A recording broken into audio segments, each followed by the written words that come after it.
Hello everyone, welcome to Top FC TV. It's your boy Chris, and in today's video, of course, we got the weekly recap. We have a lot of things going on in the Premier League, of course, a lot of things in La Liga. La Liga right now is really hot, not only because the top teams are performing well, but also Girona still winning and pushing up there against the big giants. Big win by Juventus in Serie A against AC Milan, battling for El Calcio. We'll see what happens there, and we're also going to review your top trending stories in today's football world. Let's get started. Let's not waste any time. Consider giving us a like, subscribe to the channel if you haven't already done so. Hit the bell for notifications, that way you don't miss out on any more videos. And again, give us a thumbs up.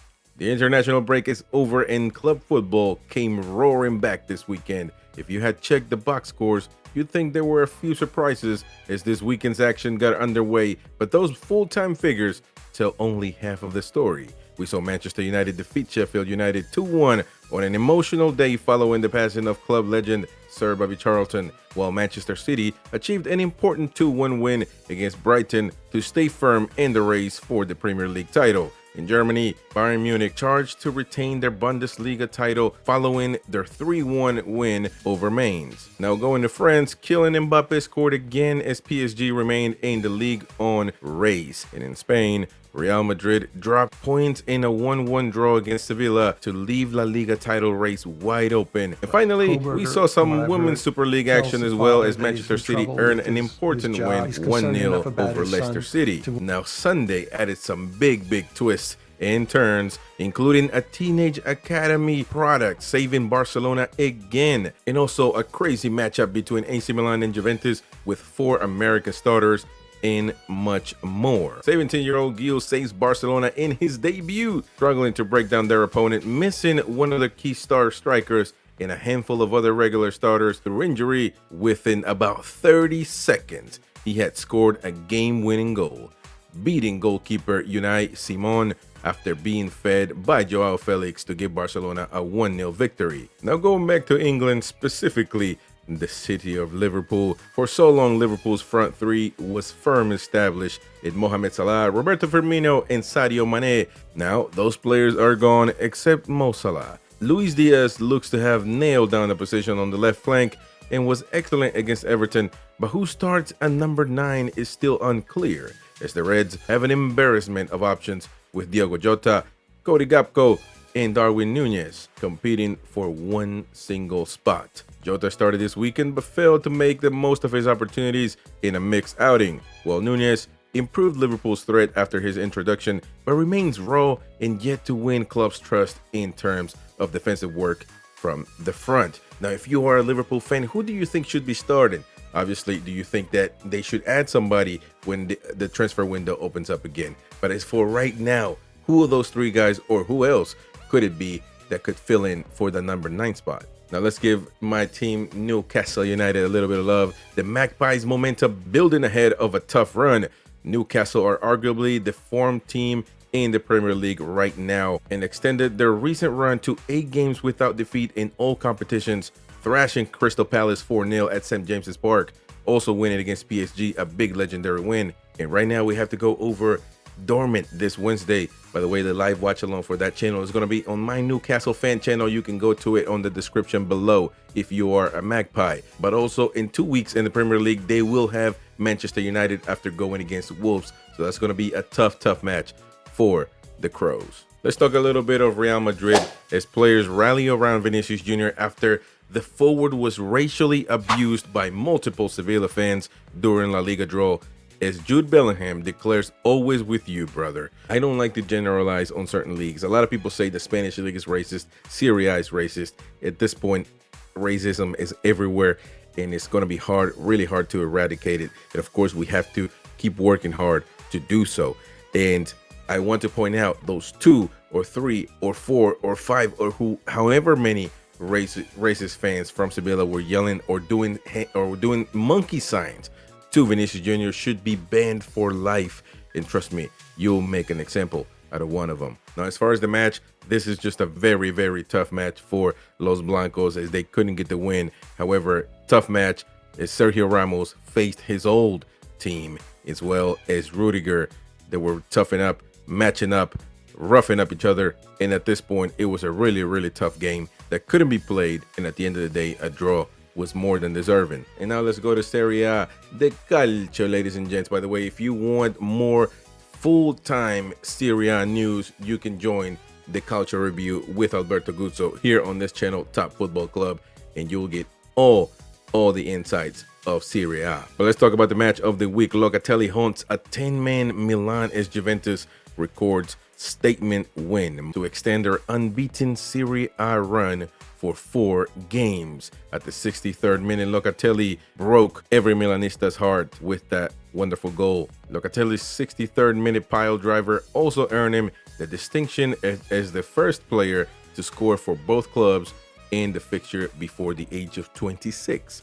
Let's go to Papu Gomez as he breaks silence after a controversial 2-year doping ban. Now, this is a tough sentence for a player like Papu Gomez. He's on his way out anyways. However, nobody likes to retire like this. Nobody wants to go out this way. He's playing for AC Monza.